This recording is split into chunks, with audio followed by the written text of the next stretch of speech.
Revolución en verde. Capítulo 74. Crescendo. Izuku estaba cansado. Entre la escuela, el trabajo y el estudio, todo el entrenamiento extra que intentaba encajar y asegurarse de tener lista su parte para el concierto del festival cultural, Izuku no siempre tenía tiempo para dormir tanto como quisiera. Pensar demasiado en el festival cultural le recordó la noche anterior, y sus pensamientos se desviaron de ese punto delicado. Honestamente, había olvidado el ensayo de la banda y lamentaba no haberlo asistido, pero al mismo tiempo, sabía cuál era su parte. Kyoka no había dicho nada al respecto cuando subió a su habitación a dormir esa noche, pero Izuku notó que algo no le cuadraba. Parecía un poco distante, pensando demasiado antes de decir nada. Le recordaba a su madre a veces, pensando que era de cristal y que tenía que andar con pies de plomo a su alrededor. Izuku negó con la cabeza. Al menos hoy en la escuela había estado un poco mejor. Ahora, sin embargo, necesitaba concentrarse en su trabajo y estudio. Kamui Works había traído a Izuku y a Shirley Teye hasta Osaka para investigar la catedral de Umarise en la ciudad. La idea de Izuku de investigar a fondo el culto había dado sus frutos y Shirley Teye confiaba en que esta sería su última parada antes de encontrar los restos del Shiya Saikai. El edificio en sí contrastaba profundamente con el resto del centro, un pedestal escarpado de granito surcado por profundas vetas de cuarzo. Solo dos elementos interrumpían la fachada, por lo demás desolada. La estrella de 6 puntas, emblema del culto, y una gran puerta a nivel de calle, con capacidad para 2 personas y anchura suficiente para 6. La lluvia caía a cántaros, deslizándose del edificio en amplios riachuelos hacia las alcantarillas de la ciudad. Si Izuku no lo supiera, habría dicho que el edificio estaba abandonado. No entraba luz por la única abertura que daba a la calle, y nadie entraba ni salía por la amplia puerta. Iluminada únicamente por las farolas, era fácil suponer que la catedral era solo otro edificio abandonado. Sin inmutarse, Kamui Works y Shirley Teye abrieron paso a través de la puerta hacia la iglesia. El interior del edificio no disuadió mucho a Izuku de la impresión de abandono. Las paredes del vestíbulo estaban empapeladas con varios anuncios de servicios locales y eventos de la iglesia.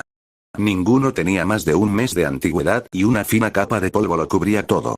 A medida que se adentraban en la iglesia, la inmensa cantidad de espacio vacío sobre ellos, combinada con el inquietante silencio, creaba una atmósfera opresiva.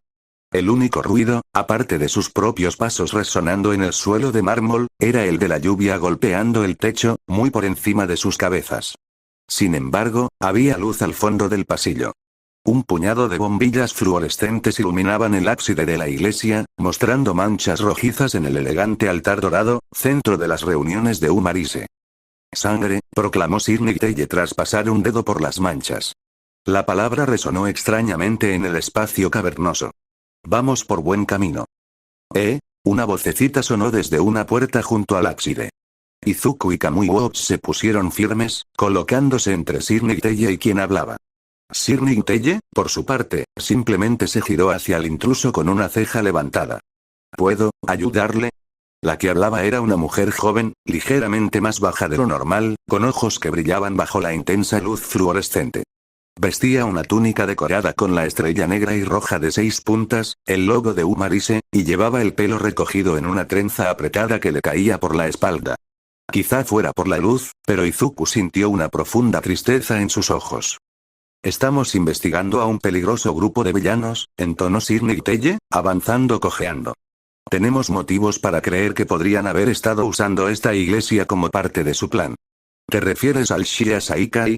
Shirley Teye parpadeó sorprendido e Izuku tuvo que contenerse para no quedar boquiabierto. Sí. Cualquier información que pueda compartir y que pueda conducir a su arresto sería de suma utilidad. Lamento decirles que no podrán arrestarlos, respondió la mujer mientras las lágrimas amenazaban con brotar de sus ojos. Señora, comenzó Kamui Works antes de que Shirley Teye lo silenciara con una mano levantada. ¿Por qué no podremos arrestarlos? Preguntó Shirley Teye. Están todos muertos. O capturados por el Ejército de Liberación de Meta. No sé exactamente qué pasó. ¿Qué tenía que ver el Ejército de Liberación de Meta con el Shiya Saikai? Se preguntó Izuku. Kamui Works parecía tan perdido como Izuku, pero Shirley Teye se lo tomó todo con calma. Nosotros tomaremos esa decisión, declaró Shirley Teye. Cualquier cosa que pueda compartir podría ser esencial para nuestro caso. Puedo mostrarte. Eso podría ser más fácil. La mujer se dio la vuelta y se adentró en la iglesia. Bastión, quédate aquí y asegúrate de que no nos molesten, ordenó Kamui Wops a Izuku antes de que él y Sir Teye desaparecieran por la puerta siguiendo a la mujer. Izuku se irritó un poco por tener que vigilar, pero supuso que Sir Teye estaría a salvo con Kamui Wops a su lado. Cuanto más interactuaba Izuku con el héroe del árbol, más lo respetaba. Sin embargo, eso no significaba que quedarse atrás de esa manera no fuera desagradable. Sin embargo, una vez a solas con sus pensamientos en el cavernoso espacio de la catedral, con la única compañía del repiqueteo de las gotas de lluvia en el techo lejano, la imaginación de Izuku se desbotó. ¿Y si la mujer de antes mentía y planeaba conducir a Sir Teye y Kamui Wops a una emboscada? Por muy bien entrenados que estuvieran Kamui Wops y Sir Teye, si Overhaul estuviera allí, podría matarlos fácilmente a ambos antes de que pudieran reaccionar. Izuku al menos tendría un momento de advertencia gracias a sentido del peligro para mantenerlos a salvo. Cuanto más tiempo pasaba sin ningún cambio, más tenso se sentía Izuku. Como un reloj al que se le daba cuerda cada vez más, Izuku tuvo que esforzarse para no precipitarse. Concentró toda su atención en escuchar cualquier leve sonido proveniente de la puerta en las profundidades de la catedral, como si pudiera oír a Overhaul acercándose sigilosamente a Sir Teye y Kamui Wops desde la distancia. Justo cuando Izuku estaba a punto de seguir a sus instructores de estudio y trabajo y salvarlos de cualquier peligro que acechara abajo, una voz resonó en el vacío. Vaya, vaya, vaya, ¿qué tenemos aquí? Izuku dio un salto de sorpresa y se puso a la defensiva, mirando hacia la voz. ¿Cómo se había acercado alguien tanto sin que Izuku lo oyera? No tardó mucho en encontrar el origen de la voz. Un hombre alto, con el pelo blanco hasta los hombros, vestido con un traje blanco puro, una camisa negro azabache debajo y finos guantes blancos. Mientras se miraban, Izuku estaba seguro de haber visto cómo los ojos grises del hombre brillaban amarillentos al reflejar la luz. ¿Quién eres? ¿Por qué estás aquí? Preguntó Izuku al hombre, moviéndose ligeramente para mantenerse entre el intruso y la puerta por la que habían desaparecido Sir Teye y Kamui Wops. El hombre sonrió, delgado y sin regocijo. Me llamo Kuro Hindai. Soy el jefe de seguridad de Debnerat y estoy investigando las recientes amenazas a la empresa. Izuku frunció el ceño. Debnerat había sido atacado por el Ejército de Liberación de Meta, no por el Shia Saikai ni por Umarise, ¿verdad? ¿Por qué estaba Hindai allí entonces? Sin embargo, antes de que pudiera formular ninguna pregunta, Hindai volvió a hablar. ¿Puedo hacerle una pregunta, Bastión? Ah, cierto. Por mucho que intentara disimular lo contrario, Izuku siempre tenía que recordar que ahora era una figura pública. Su sentido del peligro se había recuperado, pero se mantenía en un nivel bajo, así que Izuku decidió seguirle la corriente por ahora y asintió.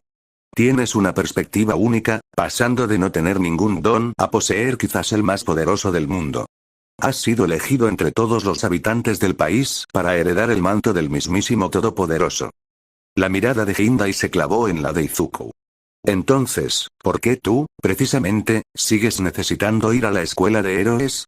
¿Por qué debes seguir demostrando tu valía ante los poderosos? La mente de Izuku daba vueltas. De todas las preguntas para las que se había preparado, esta no figuraba en su lista. Inmediatamente, su mente se centró en sus recientes fracasos, con Takea en primer lugar, pero también en su incapacidad para controlar por completo el One for All o apropiarse de las diversas peculiaridades que contenía. Más allá de eso, había tantos aspectos del heroísmo profesional que Izuku desconocía por completo. Había aprendido lo suficiente sobre primeros auxilios, procedimientos de rescate, investigaciones y la ley de héroes durante su tiempo en la OA, que solo sabía cuánto más le quedaba por aprender. Claro que aún necesitaba estudiar. Tenía que hacer todo lo posible para que, al convertirse en un héroe hecho y derecho, no cometiera ningún error. No podía permitirse el lujo de cometer errores. Todavía tengo mucho que aprender, no hay forma de que pueda ser un héroe con licencia completa todavía. Izuku finalmente se decidió por una respuesta relativamente anodina. No veo por qué no, argumentó Hindai. Hay muchos héroes con licencia que parecen necesitar 1 o 3 años más de preparatoria. ¿Por qué eso debería frenarte, a ti, elegido por All Might? Eso no me hace mejor ni más merecedor que nadie. Tengo que seguir las mismas reglas que los demás. Aunque esas reglas produzcan malos héroes. La voz de Hindai era tranquila. ¿O si esas reglas son malas para la sociedad? Estás al comienzo de una nueva generación y puedes moldearla como quieras. Izuku permaneció en silencio, inspeccionando a Hindai lo mejor que pudo en la oscuridad. Era como si hubiera abandonado por completo su supuesta razón para estar allí en cuanto se topó con Izuku. Alguna vez no tuviste ningún don, así que debes saber mejor que nadie cómo la sociedad aplasta a quienes no tienen uno, sin importar la fuerza interior que puedan tener. Los labios de Izuku se curvaron en una mueca. Este hombre no sabía nada de lo que había pasado. A pesar de saber que era una mala idea, Izuku se encontró respondiéndole bruscamente a Hindai. ¿Y qué quieres que haga? ¿Qué cambio podría hacer una sola persona para cambiar la sociedad? Hindai rió entre dientes. Pregúntale a All Might. Él fue quien construyó el mundo en el que creciste. El labio de Izuku se crispó, pero Hindai continuó. Pero en mi opinión, se podría defender a quienes solo se transforman con villanía porque usaron su don en público. La negativa a aceptar los don como parte de nuestra identidad, la creación de un tabú en torno a su uso, solo ha profundizado la obsesión de la sociedad con ellos. Después de todo, nada deseamos tanto como lo prohibido. A pesar de, o quizás debido a, la rareza de la situación y el estrés acumulado, Izuku se encontró riendo. Hindai no pareció tomarse bien la respuesta, mirándolo con los ojos entrecerrados en la oscuridad. Lo siento, dijo Izuku entre risas. Por un momento, sonaste como uno de mis profesores. ¿Cuál? Preguntó Hindai, con su voz más como un gruñido que cualquier otra cosa. Era Seread, respondió Izuku. Siempre habla de heroísmo en términos de lógica y eficiencia. Quejarse de cómo la sociedad trata a las rarezas sería lo suyo. Ahora también es subdirector de la UA. Ya veo. Hindai parecía contemplativo. Un susurro proveniente de las profundidades de la catedral atrajo la atención de Izuku. Al mirar atrás, vio a Kamui Uops y a Sir Nicteye emergiendo de las profundidades, con una mirada preocupada en el rostro de Sir Nicteye. Izuku se giró y descubrió que Hindai había desaparecido tan rápida y silenciosamente como había aparecido. Había algo raro en ese hombre. Si decía la verdad, implicaba que el Shirasaka ya había estado involucrado con el MLA de alguna manera. Independientemente de lo que hubieran averiguado de Umarise, sin duda era otra perspectiva para investigar a Overhaul y su banda. ¿Cuántos civiles pasamos en la última cuadra? 18. 9 hombres, 8 mujeres y un niño pequeño. Mutaciones. Uno de los hombres tenía pétalos de rosa en lugar de piel. No presentaba otras mutaciones complejas, aunque 2 de las mujeres tenían el pelo naranja brillante. Posiblemente hermanas. ¿Con quién estaba el niño? Caminaba con un hombre y una mujer, presumiblemente sus padres. ¿Había algún parecido familiar? Creo que sí. No lo suficiente. La reprimenda de Snatch fue dura y gutural. Tienes que ser mejor que eso, Meltdown. Juzo se contuvo para no suspirar. Había estado deseando su primera patrulla con Snatch en lugar de con uno de sus pocos compañeros. Si bien todos eran héroes decentes, había decidido estudiar y trabajar en Saitama con Snatch, en particular, por sus décadas de experiencia. El heroísmo era cosa de jóvenes, así que cualquier héroe con décadas de experiencia debía tener algo importante que compartir. El hecho de que el kill de Snatch fuera útil para capturar de una manera muy similar al de Juzo también fue un beneficio significativo. En cambio, la mayor parte de la patrulla de esta noche se había centrado en poner a prueba la capacidad de Juzo para estar siempre alerta y recordar información en un abrir y cerrar de ojos. Comprendía la utilidad de una evaluación rápida y precisa de las situaciones, pero no parecía algo que debiera hacer constantemente durante la patrulla. Al fin y al cabo, la mayoría de las patrullas eran relativamente pacíficas. Suponer que algo terrible estaba a punto de ocurrir lo pondría nervioso y con el gatillo fácil. Los dos continuaron su patrulla en silencio durante 2 cuadras más. Como Snatch no lo sorprendía con preguntas cada vez más detalladas sobre el entorno, no parecía tener mucho que aconsejarle a Juzo. Quizás tendría sugerencias útiles al final de la patrulla. Un repentino zumbido del teléfono Erone de Snatch captó la atención de ambos. Ya les habían informado de un robo en una tienda de conveniencia en el extremo oeste de la ciudad y de una discusión entre 2 hombres con peculiaridades emisoras que se había convertido en un grave incidente en el norte. Snatch había enviado a un par de compañeros a cada uno de esos lugares, permaneciendo en el centro de la ciudad con Juzo. Señor, tenemos informes de un complejo mutante rinoceronte robando un cajero automático en el lado este. Uno de los compañeros de Snatch con el que Juzo no había interactuado particularmente habló por teléfono. ¿Te refieres a robar un cajero automático?, preguntó Snatch, obviamente preguntándose por qué sus compinches lo molestarían con un delito tan insignificante. No, señor. Según tengo entendido, literalmente arrancó el cajero automático de un edificio y se escapa a pie. Juzo tuvo que contener la risa. Era una situación seria, pero la imagen de un hombre arrancando un cajero automático entero de un edificio y marchándose como si nada le diera la gana. X-Bolt y yo estamos por la zona y los perseguimos. Muy bien. Manténme al tanto. Snatch respondió con un tono cortante que delataba su propio enfado. Había enviado a 3 grupos de compañeros a patrullar esta noche, además de su propia patrulla con Juzo. Ahora los 3 estaban ocupados con tareas menores pero importantes. Juzo esperaba que Snatch no lo culpara por no poder ir a apoyar a ninguno de ellos. Después de todo, tenía su licencia provisional. Si Snatch hubiera querido ir a ayudar a alguno de sus compañeros, Juzo habría estado encantado de ir. En cambio, Snatch continuó su ruta de patrullaje predeterminada, en silencio una vez más. Juzo seguía observando los alrededores para estar preparado para la inevitable siguiente pregunta de Snatch. Sin embargo, cuanto más se prolongaba el silencio, Juzo sentía que la constante vigilancia comenzaba a afectarlo. ¿Acaso todos los héroes profesionales operaban en alerta máxima en todo momento? Después de un tiempo, el carácter del barrio que patrullaban empezó a cambiar. Había menos negocios abiertos, y los que estaban abiertos solían tener las ventanas cerradas con rejas o portones. También había menos peatones, aunque esto pudo deberse a la puesta del sol. ¿Cuántas cuadras hemos caminado desde la llamada telefónica? Snatch rompió el silencio. 9. Juzo estaba inmediatamente listo con una respuesta. ¿Cuánto tiempo nos ha llevado? Juzo se echó un vistazo a su muñeca, donde llevaba un reloj integrado en su traje. 7 minutos y medio, más o menos. Describe al último civil con el que nos hemos topado.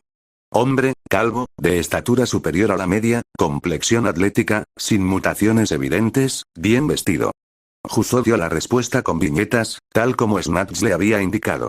Snatch se detuvo en un cruce, mirando a ambos lados, aunque no había tráfico en ese momento. ¿Alguna incongruencia?, preguntó Snatch. Juzo frunció el ceño. Era una pregunta nueva. ¿Qué quiere decir, señor? Snatch era un purista de la formalidad. Cualquier pregunta que no fuera seguida de un señor era ignorada. ¿Hay algo sospechoso en su apariencia? Snatch observó a ambos lados de la calle transversal como si buscara algo, pero Juzo no supo de inmediato qué era. En cambio, se concentró en recordar al hombre que habían pasado junto a él. Bueno, iba mejor vestido de lo que esperaba para este barrio. Aparte de eso, no se me ocurre nada más. Normalmente esa sería una buena respuesta. Pero ahora mismo, además, está el hecho de que nos está siguiendo. Juzo se giró y descubrió que Snatch tenía razón. El hombre calvo estaba a unos 3 metros de distancia, con una expresión severa en el rostro. Junto a él, una mujer con el pelo blanco peinado hacia atrás vestía un mono negro ajustado. Aparte de ellos, no había nadie más a la vista. Entonces, es una emboscada. Mientras Snatch hablaba, sus brazos empezaron a disolverse en arena. Supongo que están con el MLA. Las suposiciones pueden ser peligrosas, viejo, respondió la mujer. Quizás solo seamos tu pasado que viene a buscarte. Juzo no sabía de qué hablaba, pero el estremecimiento de Snatch lo decía todo. En lugar de responder, Snatch simplemente levantó un brazo hacia los 2 villanos, formando con la arena un león que rugió hacia ellos. La mujer dio un paso al frente, extendiendo las manos hacia la arena que se abalanzaba sobre ella. En el instante en que tocó el ataque de Snatch, el león se disolvió en arena suelta. El propio Snatch parecía confundido, moviendo la cabeza a la izquierda y a la derecha, con los ojos abiertos de par en par por el terror. «Hola», gritó antes de caer de rodillas y extender la mano para tocar el suelo. «Arrebata». Juzo se agachó junto al hombre y le puso una mano en la espalda. «Tranquilo, arrebata. Estoy aquí». El héroe no respondió. Su pánico aumentó cada vez más. «No te molestes», anunció la mujer. «Hasta que mi don desaparezca, no podrá ver, oír, sentir, saborear ni oler nada». El hombre calvo dio un paso adelante, crujiendo los nudillos. En un instante, había 3 de él, copias idénticas, cada una con una mirada malévola. Juzo mantuvo la calma y extendió una mano hacia el pavimento, ablandando todo lo que había debajo de los villanos. Solo después de que los villanos se hundieran hasta las muescas en el concreto, Juzo volvió a solidificar la acera. Mientras la mujer forcejeaba para liberarse, las copias del hombre calvo solo parecían ligeramente molestas. En otro instante, 3 hombres calvos volvieron a salir del pavimento, esta vez casi encima de Juzo. No tuvo tiempo de mirar con atención, pero parecía que aún quedaban cuerpos en el hormigón, aunque parecían tallados en piedra. Juzo apenas tuvo tiempo de reaccionar antes de que los 3 lo atacaran con una sincronía aterradora. Sin ningún lugar donde esquivar, Juzo optó por hundirse en el suelo justo debajo de él. No se molestó en hundir a los 3 hombres de nuevo, considerando la facilidad con la que acababan de escapar. Tras nadar un momento a un lado, Juzo emergió jadeando.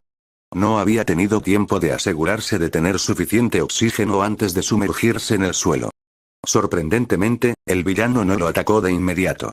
Sin embargo, al volverse para mirar, comprendió de inmediato por qué. Leucosia había aparecido de la nada y se encontraba enfrentándose a las 3 copias del villano.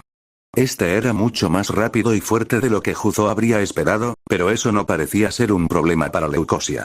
Se agachó y se deslizó entre los 3 clones, aparentemente despreocupada. En un instante, atacó con el puño y el pie, golpeando a uno de los clones en la garganta y a otro en el riñón. Ambos cayeron con fuerza.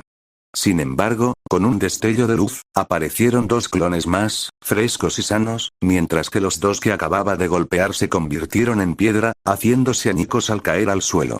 Sin inmutarse, Leucosia continuó luchando, usando sus uñas afiladas como garras. Esta vez, al impactar con un clon, estos cayeron paralizados al suelo. Toda la pelea concluyó en no más de 15 segundos. Juzo se quedó boquiabierto. Sabía por el examen de licencia provisional que Leucosia era hábil en el combate, pero esa era una demostración aterradora de destreza. Ni siquiera se molestó en mirar a los 3 hombres a sus pies antes de acercarse a Snatch para ver cómo estaba. Juzo también se apresuró a ayudar. En cuanto Leucosia lo vio, asintió brevemente. He solicitado apoyo. Mantén a Snatch a salvo hasta que llegue. Juzo abrió la boca para hablar, pero Leucosia saltó a lo alto de un edificio cercano antes de desaparecer. Las preguntas se arremolinaban en la cabeza de Juzo. ¿Eran estos villanos de la Asamblea Legislativa? ¿Por qué atacaban a Snatch? ¿Qué querían decir con que su pasado volvía para atormentarlo? Pero, sobre todo, todas sus preguntas sobre Leucosia resurgieron. ¿Por qué se hacía la heroína? ¿Cómo era tan fuerte y hábil? ¿Y por qué había estado allí esta noche? Si había algo que Geten odiaba más que nada, eran las reuniones. Desafortunadamente, ser uno de los principales tenientes del Ejército de Liberación de Meta significaba que tenía que asistir a un sinfín de reuniones inútiles. En la mayoría de ellas, Geten simplemente se distraía, sin prestar atención a los planes absurdos que planteaban Skeptic y Trumpet. Estaba allí por respeto a la fuerza de Redestro, pero no por ninguna otra razón. Geten no respetaba a 9 del mismo modo, pero como su celebración del Renacimiento se acercaba cada vez más, se obligó a seguir asistiendo. Después de todo, era, por mucho, el miembro más fuerte del ejército. El éxito de todo su plan dependía en gran medida de él. Geten había dedicado demasiado tiempo y había derramado demasiada sangre perfeccionando su meta-habilidad como para decepcionar al ejército ahora. Afortunadamente, sus reuniones ya no eran presenciales. Curious se había vuelto clandestino hasta la celebración del Renacimiento, Trumpet regresó a Tokio y Nine recorría el país, preparando sus celdas para el día siguiente. Las reuniones en línea, mediadas por Skeptic para garantizar su privacidad, eran su forma de sobrevivir durante las últimas semanas. Probablemente esto era lo mejor, porque Geten no estaba seguro de poder soportar que lo obligaran a sentarse tranquilamente en la misma habitación que Trumpet. Después de todo, si había algo que Geten odiaba más que las reuniones, era la debilidad. Quienes carecían de meta-habilidades eran, por supuesto, los más débiles de todos. Desafortunadamente, también era el único en su consejo que tenía acceso y conocimiento sobre el funcionamiento interno del gobierno de Tokio. Si querían derrocar rápidamente el viejo orden, necesitaban saber todo lo posible sobre él. Geten admitió a regañadientes que Trumpet era su mejor fuente de información al respecto. No significaba que le tuviera que gustar. Mientras Geten esperaba el inicio de la reunión, hizo todo lo posible por ignorar a Curious y Skeptic, que charlaban con Trumpet por teléfono, tratándolo como si aún fuera equivalente a ellos. En cambio, se concentró en perfeccionar su control sobre el hielo, construyendo un cristal hexagonal perfecto de hielo a partir de vapor de agua en su habitación, molécula a molécula. Se escuchó un tono que indicaba que 9 finalmente había llegado, atrayendo la atención de Geten. Curioso y escéptico tardaron un momento en terminar de hablar con el nulo antes de que también guardaran silencio, esperando a que 9 comenzara la reunión. Tengo malas noticias para todos, dijo 9 finalmente, con el rostro sombrío. Nekiem y Triptych han sido capturados por el HPSC en Saitama. No he podido obtener información sobre cómo fueron derrotados exactamente, pero supongo que su plan para aislar a Snatch de sus secuaces no fue del todo exitoso. Geten maldijo en voz baja. Triptych era uno de sus subordinados más leales. Había concentrado su mente, cuerpo y metahabilidad al máximo. Si lo habían derrotado, o Snatch era más hábil de lo que suponían o algo inusual había sucedido. Nekiem, por otro lado, era apenas más impresionante que un soldado raso. Confiaba demasiado en su metahabilidad, simplemente asumiendo que siempre funcionaría y sin esforzarse lo suficiente para mejorar. Geten no derramaría una lágrima por ella. Propongo que aceleremos la celebración del renacimiento, anunció Geten. Esto no era nada nuevo. Lo había propuesto en todas las reuniones y nunca había recibido apoyo. Ahora, sin embargo, con Triptych capturado, era aún más necesario que nunca lanzar su ataque contra la sociedad de héroes cuanto antes. Geten confiaba en que Triptych no se derrumbaría, pero siempre había metahabilidades capaces de burlar incluso a la voluntad más férrea. Geten se sintió decepcionado, pero no sorprendido, por el silencio que siguió a su gesto. Al fin y al cabo, ocurría siempre. Sin embargo, la siguiente declaración de Nine fue una clara sorpresa. Apoyo firmemente esa moción. ¿Qué? Exclamó Trompeta. Tenemos un plan. ¿Esperas qué?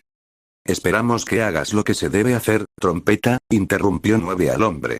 Su voz era tranquila, pero su tono no admitía réplica.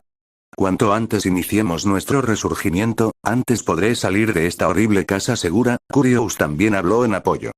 Si la comisión tiene prisioneros, es solo cuestión de tiempo para que descubran nuestros planes, añadió Skeptic. Una de nuestras mayores fortalezas es nuestra información superior. Cuanto más esperemos, más se debilitará nuestra posición. Geten apenas podía creer lo que oía. Por primera vez en mucho tiempo, sus colegas coincidían con él en que debían actuar con mayor rapidez. Mi regimiento está listo para atacar mañana mismo, anunció Geten, disfrutando en silencio de la frustración del nulo. Solo necesito tiempo para llegar a Yokosuka. Aprecio tu entusiasmo, Geten, comenzó 9, pero creo que un cambio menos ambicioso podría ser apropiado. Estoy seguro de que tus compatriotas necesitarán un poco más de tiempo para prepararse para nuestra táctica inicial. Pero tengo una sugerencia que creo que te hará muy feliz. Geten suspiró. Fuertemente. Era casi seguro que era otro don nadie que le habían lanzado para impedirle entrar en la reserva. Honestamente, era como si pensaran que, de lo contrario, intentaría librar una guerra individual contra todo el gobierno japonés. Lo había considerado, por supuesto, pero incluso él tenía sus límites. Quizás si solo intentara apoderarse de una sola prefectura, antes de que comencemos nuestra celebración, tú y Davi pueden matar a Endeavor. Ah, sí. A Geten no le gustaba mucho su primo, pero mientras pudiera demostrar su valía contra el héroe número 1, lo soportaría. Trato hecho. Excelente. Asegúrate de que muera en una semana. ¿Qué provocó este cambio? Preguntó Trumpet con mal humor.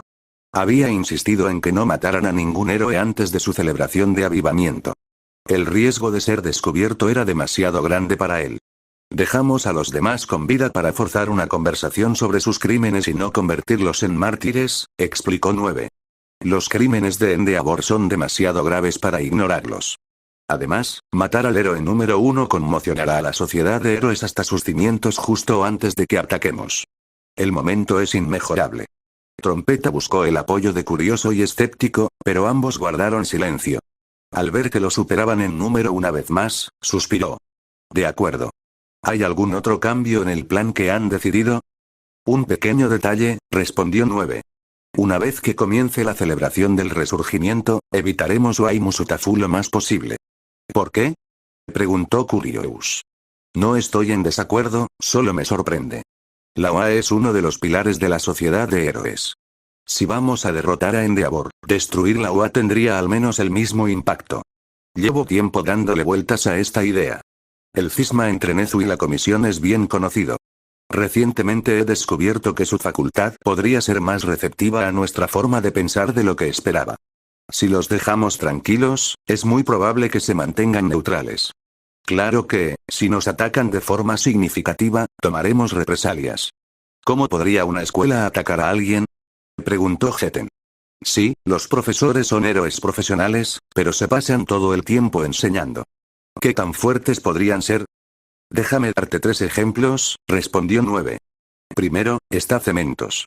Su control sobre el hormigón es al menos tan alto como el tuyo sobre el hielo.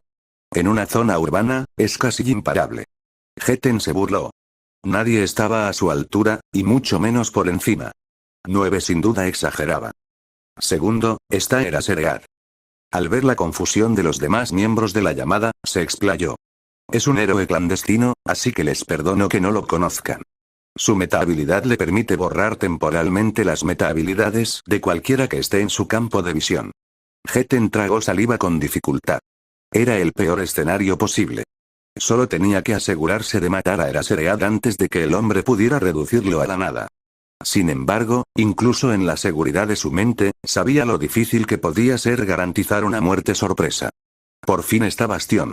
Pero es un estudiante, protestó curioso. Y el sucesor oficial de Olmigt. Puedo confirmar que todo lo que dijeron sobre su metahabilidad también era cierto, añadió Nine, negándose a explicar cómo lo sabía. ¿Entonces de verdad era un nulo? Preguntó Heten, con la bilis subiéndole a la garganta. ¿Por qué querría unirse a nosotros? ¿Por qué querríamos que se uniera? Ahora tiene una metahabilidad, Heten. Tiene el potencial de ser tan fuerte como Olmigt, y ya cuenta con una fracción significativa de su popularidad. La gente lo seguirá. Lo último que queremos es convertirlo en nuestro enemigo. Si pudiéramos convencerlo de nuestra rectitud, garantizaríamos nuestra victoria. Si había una habilidad que Shota había perfeccionado durante su etapa como profesor, era la capacidad de calificar trabajos mientras prestaba atención a algo completamente diferente. Vigilar a su clase mientras creían que estaba concentrado en otra cosa era una excelente manera de conocer mejor a sus alumnos, al menos antes de que la UA introdujera los dormitorios. Este semestre, como podía observarlos en los dormitorios, solía usar el aula para dormir. Pequeñas bendiciones. Hoy tenía que corregir una colección de trabajos de tercer año sobre ética y heroísmo, así que había reclutado a algunos estudiantes para que vigilaran a Eri mientras lo hacía. Shota podría haber supervisado a Eri mientras calificaba perfectamente solo, pero ella carecía de interacciones sociales. Aún no habían logrado encontrar una escuela dispuesta y capaz de ayudar a la chica a alcanzar su nivel académico y a protegerla de posibles ataques de villanos. Sin embargo, dado lo que los acechadores habían descubierto en sus investigaciones sobre el culto de Umarise, este último punto podría haber perdido la importancia que tenía antes. Shota no sabía si creía que todo el liderazgo del Shia Saikai había sido aniquilado en un ataque imprudente a la ciudad de Deika. Le parecía demasiado conveniente, demasiado limpio. Pero era innegable que habían abandonado millones de yenes en equipo biomédico en las catacumbas bajo la catedral de Umarise, así como docenas de viales con la sangre de Eri. Todo lo que sabían de Overaul indicaba que no dejaría escapar semejante cantidad de recursos sin intentar recuperarlos. Era posible que el propio Overaul hubiera perecido en Deika, mientras que algunos de los demás habían sobrevivido y ahora se mantenían ocultos. Sin embargo, incluso si ese fuera el caso, parecía improbable que alguno de ellos tomara su estandarte en la cruzada contra las peculiaridades. A juzgar por los interrogatorios a los Bullets que capturaron en su asalto al cuartel general de Shia Saikai, era bastante obvio que todos seguían a Overaul por una lealtad personal equivocada, no por rencor hacia los dones. Esa misma lealtad les impedía decir ni una sola palabra sobre Shia Saikai. Quizás ahora que tenían pruebas de que la tragedia había azotado a Overaul, uno de los Bullets se rompería. Bueno, uno de los Bullets, aparte de Kendo Rappa. Ese hombre había compartido todo lo que sabía con Shota durante su primer interrogatorio, diciendo que, como Shota lo había vencido, le daría todo. El problema, claro, era que Kendo Rappa apenas sabía nada de las operaciones del Shia Saikai. Al principio, Shota pensó que era una astuta estratagema para captar su atención sin compartir nada útil. Sin embargo, tras hablar largo y tendido con Rappa, Shota supo que en realidad solo era un maniático obsesionado con las peleas que solo se preocupaba por sus propios deseos. En cualquier caso, aunque las probabilidades de que el Shia Saikai reapareciera repentinamente para secuestrar a Eri eran bastante bajas, aún no la habían trasladado a una escuela permanente. Shota había estado preparando planes de estudio específicos para la niña con la ayuda de Hisashi Nemuri, pero ninguno de ellos tenía formación para enseñar a niños tan pequeños, y mucho menos a aquellos que prácticamente no tenían educación hasta el momento. Por suerte, Eri era una niña brillante y absorbía la información nueva como una esponja. Ya en las pocas semanas que llevaba viviendo en la UA, había aprendido rápidamente aritmética y lectura básicas, aunque aún estaba muy por detrás de lo que debería ser una niña de su edad. Su mayor preocupación en ese momento era su socialización. No había otros niños en el campus de la UA ni siquiera de su edad. Traer adolescentes para que interactuaran con Eri no era necesariamente la mejor opción en un contexto aislado, pero sin duda era mejor que solo interactuara con adultos. Como aún era tímida y estaba empezando a salir de su caparazón, Shota había reservado la invitación solo para los estudiantes que habían participado en la incursión de Shia Saikai. Awase había practicado tiro con Snipe, pero los otros 5 habían estado más que dispuestos a venir a jugar con Eri durante unas horas. Sinceramente, Shota había terminado de calificar aproximadamente 1 hora y media después de empezar a jugar, pero mantuvo la fachada para poder seguir observando sin que nadie lo notara. Bueno, al menos Eri lo notara. Mirio y Ado se dieron cuenta de su engaño casi al instante, y Mirio le dirigió un guiño exagerado para demostrarle que lo había pillado. Puede que Asui también lo notara, aunque era difícil saberlo con ella. Ni Midoriya ni Uraraka parecieron darse cuenta de que no había estado calificando nada en la última hora. Necesitaría hablar con ellos sobre la conciencia de la situación más tarde. ¿Qué estás dibujando ahora, Eri?, preguntó Mirio, intentando de nuevo entablar conversación con la chica. Eri, en lugar de responder verbalmente, levantó una hoja de papel con una gran figura verde dibujada y una blanca más pequeña al lado.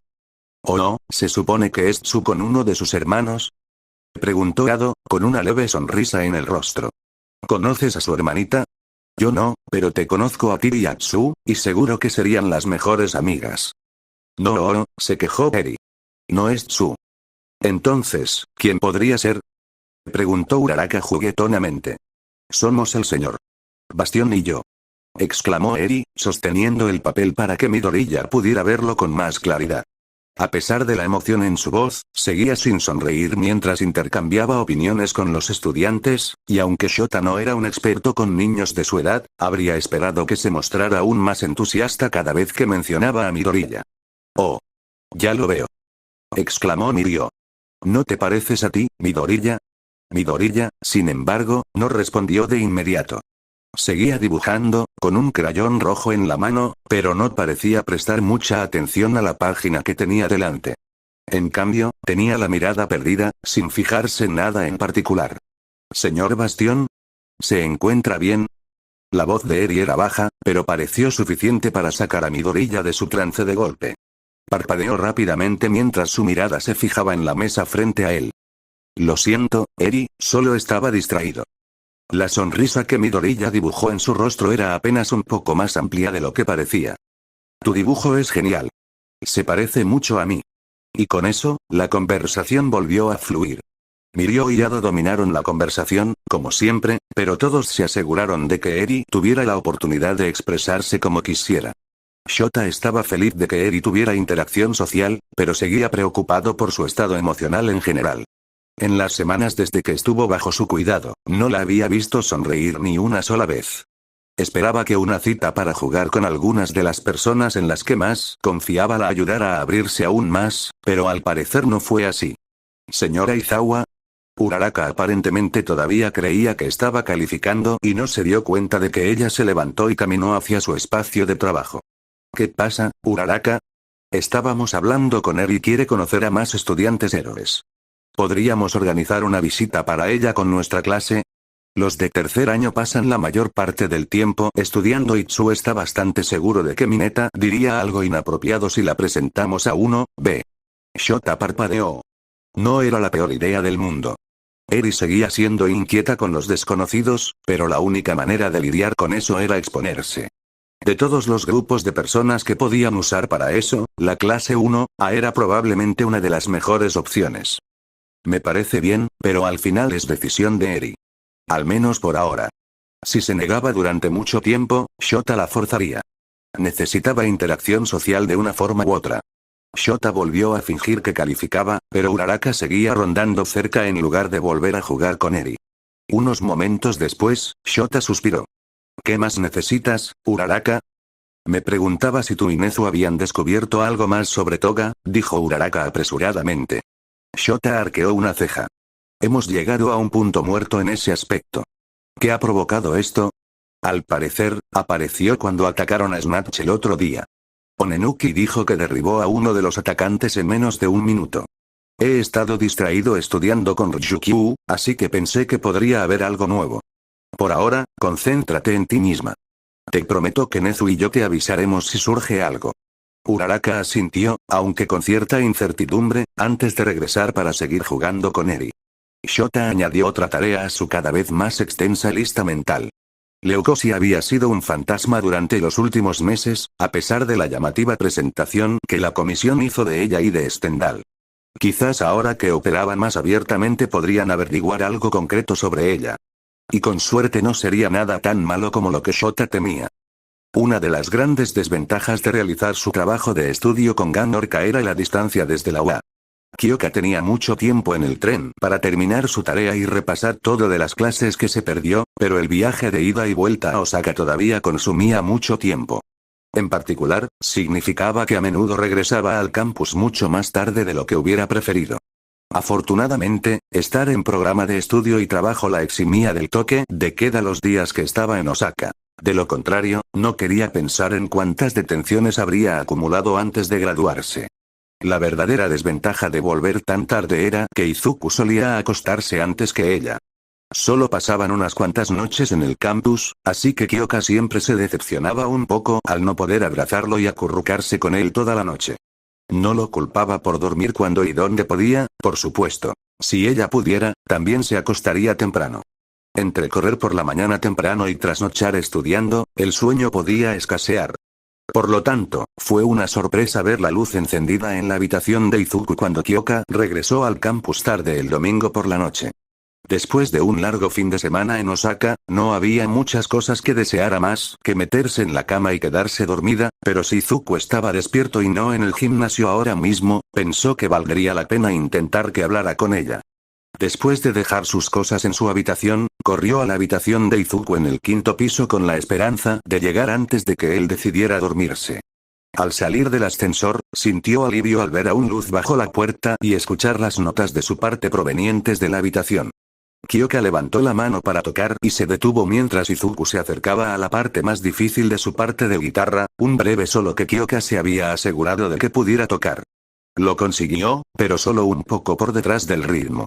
Solo, probablemente no se notaría, pero con una banda completa, sería inconfundible. Kyoka llamó a la puerta, ganándose un graznido atonal de la guitarra y un grito de sorpresa igualmente fuerte de Izuku. Un momento después, la puerta se abrió y apareció Izuku, vestido solo con camiseta y pantalones cortos, con ojeras. «Estás presionando demasiado los trastes», dijo Kyoka sin que nadie se lo pidiera. «Te está frenando. Tienes que relajarte, así será más fácil ir más rápido». «Kakyo, ¿llegaste temprano? ¿Qué hora es? ¿Cuánto tiempo llevo practicando?» Tartamudeó Izuku sorprendido, mirando su reloj. «Espera. ¿Cuánto tiempo estuviste escuchando? ¿Cómo supiste que me estaba presionando demasiado solo por lo que oíste?» «Digamos que es una suposición fundamentada», respondió Kyoka, pasando junto a Izuku y entrando en su habitación. «Oí que no pudiste mantener el ritmo durante tu pequeña carrera en solitario y sabía que habías estado estresado últimamente. No hacía falta ser un genio para atar cabos». Izuku refunfuñó en voz baja mientras la seguía a la habitación, pero incluso para Kyoka resultó ininteligible. Mientras Kyoka se sentaba en su cama, Izuku tomó su guitarra y empezó a guardarla. Kyoka respiró hondo. Ella estaba allí, Izuku estaba allí, era poco probable que nada más los interrumpiera. Necesitaba arrancarse la curita. Hablé con Uraraka.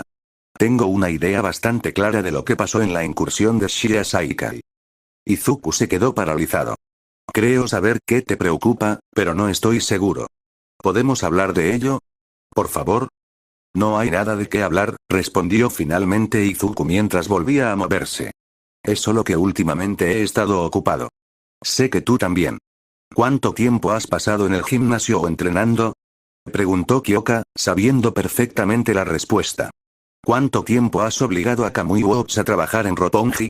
Era más una especulación que otra cosa, pero por el estremecimiento de Izuku, parecía que había dado en el clavo. Estoy en el gimnasio y entrenando más con los lurkers porque necesito mejorar, Kyo. Izuku seguía mirando el estuche de su guitarra, evitando mirar a Kyoka. No es que pueda hacer las cosas a medias. Soy el sucesor de All Might. Tengo que mejorar y tiene que ser cuanto antes. ¿Sabes que All Might no diría eso?, replicó Kyoka. Sé con certeza que tuvo que frenarte durante el entrenamiento el año pasado al menos 2 veces. ¿Qué ha cambiado ahora? Tengo su don, dijo Izuku rápidamente, con creciente pánico. Todo el mundo lo sabe. Todos me buscan, Kyo, a mí. ¿Y luego qué pasa? Me embarco en una sola y estúpida misión Y. La boca de Izuku se cerró de golpe. Incluso desde el otro lado de la habitación, Kyoka podía oírle rechinar los dientes por la fuerza con la que la mantenía cerrada. ¿Takea? Preguntó Kyoka. La única respuesta que obtuvo de Izuku fue un asentimiento tenso mientras encorvaba los hombros. Confirmadas sus sospechas, Kyoka consideró qué hacer a continuación. Izuku parecía contento de dejar que el silencio se extendiera, con la mirada fija en el estuche de su guitarra. Después de más tiempo del que hubiera deseado, Kyoka finalmente fue quien rompió el silencio. ¿De verdad crees que All Might nunca tuvo una muerte en toda su carrera como héroe? Inesperadamente, Izuku soltó una risa áspera y ladradora. ¿Crees? Ya lo sé, Kyoka. Es All Might. Si estás tan seguro, ¿por qué no le preguntamos? Preguntó Kyoka, buscando su teléfono en el bolsillo. Apuesto a que estaría encantado de charlar. No tenemos que hacer eso. Balbuceó Izuku, dándose la vuelta y agitando las manos. Ahora que Kyoka podía verle la cara, podía ver lo tensos que estaban sus labios y las lágrimas que le llenaban los ojos.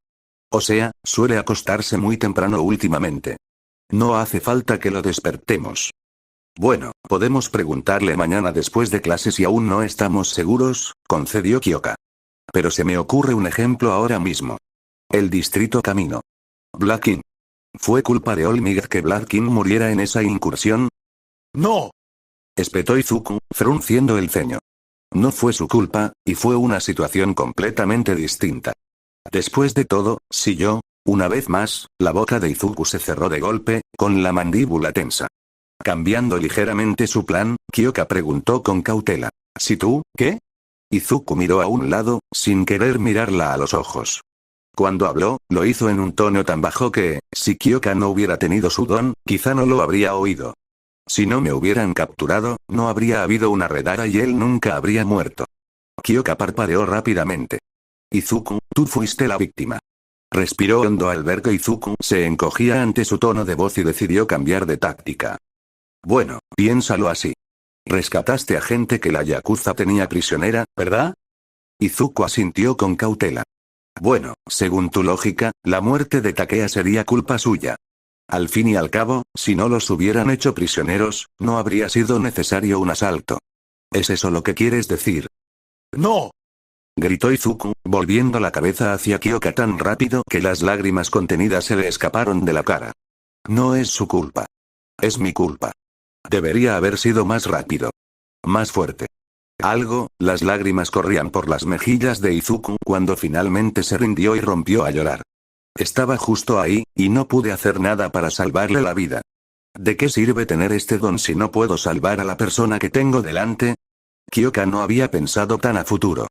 Una parte de ella, una parte ingenua que ahora comprendía, había creído que sería tan fácil como señalarle los problemas de lógica a Izuku para que dejara de culparse. Claro, siempre había sabido que las cosas no funcionan así, pero aún no sabía qué decirle exactamente en ese momento. Impulsada más por instinto que por cualquier otra cosa, Kyoka se levantó de la cama, se acercó a Izuku y lo abrazó. Él intentó, aunque sea superficialmente, separarse de ella antes de derretirse en sus brazos. Sintió que su camisa se empapaba bajo el peso de sus lágrimas, pero simplemente lo atrajo hacia sí, frotándole la espalda mientras sollozaba. Quizás ahora mismo, Izuku no necesitaba que alguien le discutiera que no era su culpa, que alguien le señalara las inconsistencias lógicas en su forma de ver el mundo. Ahora mismo, Izuku solo necesitaba que alguien estuviera ahí para él, sin reservas y sin juzgarlo. Y tal vez, por ahora, eso estaba bien. Por primera noche desde el asalto al Shiya Saikai, Izuku sintió que había dormido de maravilla. No había tenido pesadillas ni nada parecido, pero cada mañana se sentía, si cabe, aún más cansado que la noche anterior. Sin embargo, tras desmoronarse en los brazos de Kyoka la noche anterior, Izuku se había quedado dormido. No recordaba ningún sueño ni entró en el uno para todos, pero durmió profundamente. Cuando sonó la alarma para correr por la mañana, ya no sentía el mismo dolor profundo detrás de los ojos al que se había acostumbrado durante las últimas semanas. Levantarse de la cama seguía siendo un obstáculo, pero esta mañana se debía más a los abrazos de Kyoka por detrás que al puro agotamiento físico. Quizás fue su imaginación, pero cuando salió a correr por la mañana, el sol brillando entre las hojas cambiantes parecía más brillante y el aire fresco de la mañana olía mejor. Todo encajó a la perfección en esa carrera, y su ritmo fue más rápido que nunca, sin ningún esfuerzo extra por parte de Izuku. El horario de clases del lunes por la mañana transcurrió de forma similar.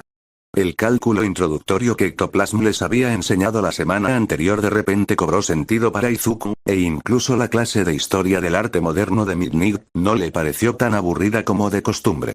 Su clase de heroísmo práctico de esa tarde fue un ejercicio para toda la clase, e Izuku incluso se sintió cómodo al acercarse a Yaoyorozu y Kendo para ayudarlos a planificar su estrategia.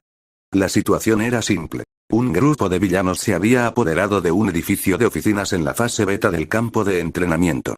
Habían liberado a la gran mayoría de los trabajadores, pero mantenían al director ejecutivo de la compañía como moneda de cambio para sus planes. Se había avistado al menos a 4 villanos distintos, pero no se sabía nada sobre sus peculiaridades.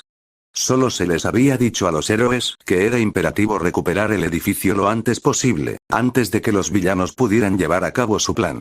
Por supuesto, una vez que llegaron al lugar, fue bastante fácil identificar a los villanos.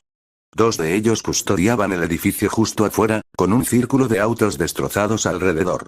Después de todas las veces que habían entrenado con los 3 grandes, fue fácil reconocer a Ado flotando cerca del centro del círculo de autos. Vestía su disfraz de heroína con el pequeño añadido de una máscara de dominó negra sobre los ojos. Sorprendentemente, su compañera no era Mirion Yamahiki, sino una chica de pelo corto y rosa. Su traje era más sencillo que el de sus compañeras. Un mono verde oscuro sin mangas con guantes acolchados hasta el codo y botas altas, negras y reforzadas. Llevaba un cinturón cruzado en diagonal sobre el pecho con diversas bolsas y accesorios cilíndricos, y una máscara de dominó negra a juego, como Ado. Esa es Yuyuaya, la novia de Nejire, intervino Ochako después de que Shoji informara de su reconocimiento al resto de la clase. A Nejire le encanta hablar de ella y dice que es súper fuerte. Sin embargo, nunca ha dicho cuál es exactamente su don. 100 yenes a que los otros 2 villanos son Amahiki y Mirio, entonces comentó Kaibara. Es probable, consideró Yaoyorozu, pero debemos recordar que hay al menos 2 villanos más. Mirio y Amahiki son fuertes candidatos para estar entre ellos. ¿No podríamos simplemente someter a Ado y a su amante antes de continuar?, preguntó Todoroki. Sería la forma más segura de avanzar. No, dijo Izuku, sacudiéndose un ligero mareo. Sabrán que estamos aquí en cuanto esos 2 nos vean y queremos asegurarnos de llegar al rehén lo antes posible. Deberíamos separarnos, asintió Kendo. Aproximadamente la mitad podemos encargarnos de los villanos que están delante del edificio. La otra mitad debería intentar entrar por detrás. Al final, se dividieron en 2, con Yaoyorozu al frente del contingente contra Ado y Aya. Shoji y Kyoka guiaron al resto hacia la parte trasera del edificio, justo cuando las espirales de Ado, el fuego de Todoroki y la explosión de uno de los camiones de Yaoyorozu indicaban que la batalla en la parte delantera había comenzado. Izuku supuso que los relámpagos periódicos que surcaban el aire se debían al don de Aya, aunque era posible que Yaoyorozu hubiera aprendido un nuevo truco. La entrada trasera conducía a un pequeño pasillo de servicio que terminaba en un atrio central que ofrecía una vista lejana de la batalla en curso. Sin embargo, ninguno de ellos se tomó mucho tiempo para observarla, pues Amahiki permanecía solo, encorvado en el centro de la sala.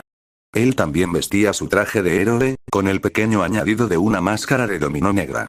Sin embargo, el efecto se arruinó porque decidió usar la máscara de dominó sobre la suya. Obviamente los había oído venir, pues en cuanto entraron en la habitación, ya estaba transformando los dedos de una mano en tentáculos de pulpo, mientras que el otro brazo se transformaba en una enorme pinza de cangrejo. Amahiki se lanzó hacia su grupo con una velocidad sorprendente, impulsado por las poderosas patas traseras de un conejo. Sin embargo, antes de que pudiera interceptarlos, Kendo se abalanzó sobre él, atrapándolo con sus manos agrandadas. Red Riot. Tentácole. Conmigo. Gritó Kendo, plantándose frente a Amahiki. Reina alienígena, Rule, apóyenos. Los demás, vayan a buscar al rehén. Ahora. Amahiki arrojó a Kendo a un lado con sorprendente facilidad, pero Kirishima y Shoji estaban inmediatamente detrás de ella, listos para atacar. Izuku no planeaba dividir al grupo de nuevo, pero cuanto más tiempo perdieran con Amahiki, peor sería. A pesar de que el sentido de peligro estaba en ebullición, Izuku condujo a sus últimos 4 compañeros a la escalera para que pudieran subir a un piso superior. Una vez que subieron 2 pisos y tuvieron un momento, le pidió a Kyoka que comprobara exactamente en qué piso estaba el rehén. Tardó un minuto en oír algo por encima de las encarnizadas batallas que se desarrollaban en el resto del edificio, pero finalmente confirmó que los únicos otros sonidos provenían del piso superior. Sin embargo, no podía asegurar que solo hubiera 2 personas allí arriba. Tras varios minutos de subir escaleras apresuradamente, los 5 estudiantes restantes llegaron al último piso. A pesar de que le ardían los cuádriceps de tanto subir, Izuku no se tomó un momento para descansar y salió corriendo por la puerta hacia un pasillo vacío. Siguiendo a Kyoka, se dirigieron a toda velocidad hacia una amplia recepción frente a la oficina del director ejecutivo. Al entrar en la recepción, el dolor de la percepción de peligro se agudizó en la cabeza de Izuku y se abalanzó hacia un lado justo cuando Mirio saltó del suelo, desapareciendo entre las paredes. Izuku se agachó, esperando otro ataque de percepción de peligro que le indicara el próximo objetivo de Mirio. Sus 4 compañeros también se prepararon, recorriendo la sala con la mirada para intentar ver a Mirio antes de que los sorprendiera. Kyoka también extendió sus audífonos al suelo. Un instante después, Izuku sintió que el suelo bajo sus pies comenzaba a vibrar a una baja frecuencia. El sentido de peligro volvió a dispararse, pero esta vez menos. Siguiendo su instinto, Izuku se quedó quieto mientras el puño de Mirio pasaba a escasos centímetros de su rostro. Al pasar volando, Izuku pudo ver la confusión reflejada en el rostro de Mirio, justo detrás de la máscara de dominó negra que le cubría los ojos. Ja, funcionó. Kyoka parecía triunfante. Ambos habían supuesto que enviar vibraciones a través del material que Mirio atravesaba lo desviaría del objetivo, pero no habían tenido oportunidad de comprobarlo. Mirio era lo suficientemente bueno como para adaptarse pronto, pero eso les dio el tiempo necesario.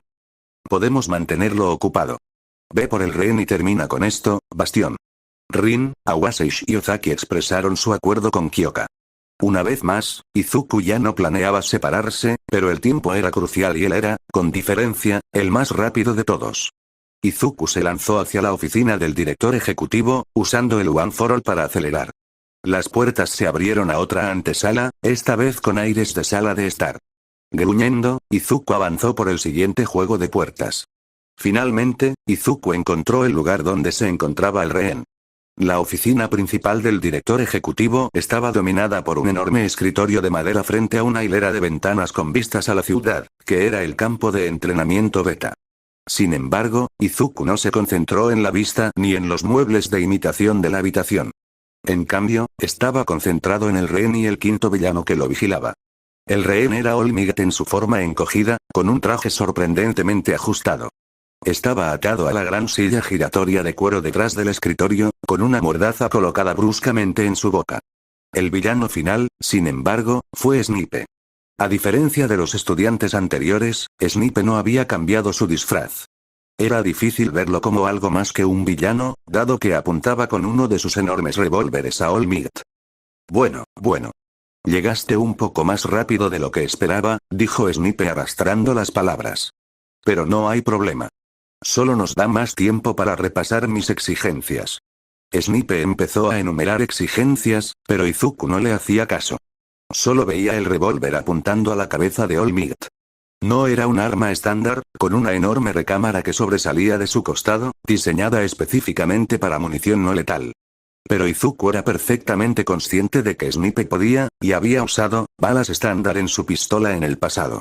La visión de Izuku se entrecerró mientras sus ojos revoloteaban del arma de Snipe a All Might y luego a su rostro, oculto por una máscara, intentando descifrar lo que planeaba el hombre. Uno para todos y látigo negro le picaban bajo la piel, mientras una voluta de humo verde se escapaba de su mano sin que nadie la llamara. Por suerte, Snipe no parecía haberlo notado. El tiempo pareció perder todo significado mientras Izuku asimilaba la situación, una docena de planes pasaban por su mente antes de ser descartados por una razón u otra. ¿Y bien? La repentina pregunta de Snipe interrumpió todo lo demás para llamar la atención de Izuku.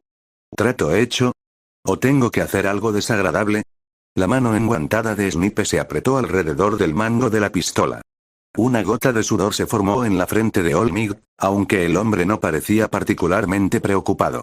Izuku tensó sus piernas, preparado para saltar hacia adelante, Fagin ardía en sus músculos. Snipe levantó el pulgar hacia el martillo en la parte trasera de la pistola, preparándose para amartillarla. Algo se apretó en el pecho de Izuku y su visión se volvió negra. Lo primero que notó, incluso antes de poder reconocer lo que veía, fue que unas manos grandes y firmes lo sujetaban. Recuperó la visión lentamente, borrosa por sus propias lágrimas y el humo verde que saturaba la habitación. Reconoció las manos sobre sus hombros, sujetándolo por detrás, como las de All Might. Incluso sin su don, aún conservaba una fuerza sorprendente en su forma reducida. La voz de Eraserhead resonó en sus oídos a través de su dispositivo de comunicación, exigiendo el fin inmediato del ejercicio. Sin embargo, cuando Izuku miró al frente, vio a Snipe tirado en el suelo, atado por látigo negro, con su pistola hecha pedazos al otro lado de la habitación. El hombre ya no estaba consciente, con el brazo derecho roto en al menos 3 partes, pero al menos respiraba. Izuku se relajó, sin poder evitar preguntarse una sola cosa. ¿Qué acaba de pasar?